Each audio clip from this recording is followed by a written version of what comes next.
безумно приятно видеть столько белорусов в одном месте. Нас жизнь, к сожалению, к большому, разбросала по разным странам. Кто-то живет в Литве, кто-то живет в Польше, кто-то живет в Англии, кто-то живет в Америке. Но мы продолжаем борьбу. Несмотря на то, что прошли 2 года после выборов, президентских выборов в нашей стране, мы видим, что ситуация в нашей стране ухудшается каждый день. Количество политзаключенных на сегодняшний день составляет более 1500 человек. Женщин из них 182 женщины. И эта цифра каждый день растет. Когда вот я смотрю на семьи политзаключенных, мы очень много общаемся с семьями политзаключенных. Вот сегодня у нас на митинге семья Полины Шаренды, наши политзаключенные женщины, да, у которой детки, 2 сыновей, сын здесь. Вы знаете, когда я разговариваю, смотрю на них, я понимаю, что нам ни в коем случае нельзя прекращать нашу борьбу.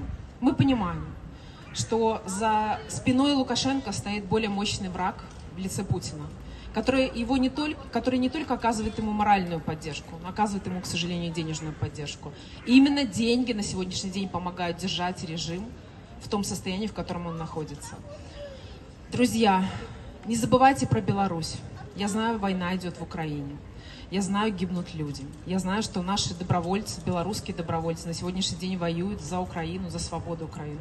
Но я вас очень прошу, не забывайте про Беларусь. Помните, что мы ведем эту борьбу не первый десяток лет. Помните, что у нас люди, абсолютно невинные люди, находятся сейчас в застенках тюрем. Помните, что только совместными усилиями, оказывая давление и сопротивляясь этому режиму, мы в один день сможем его победить. Не оставляйте нас, будьте с нами. Ну а мы, белорусы, закончим то, что мы начали в 2020 году. Живе Беларусь и слава Украине! Живе Беларусь!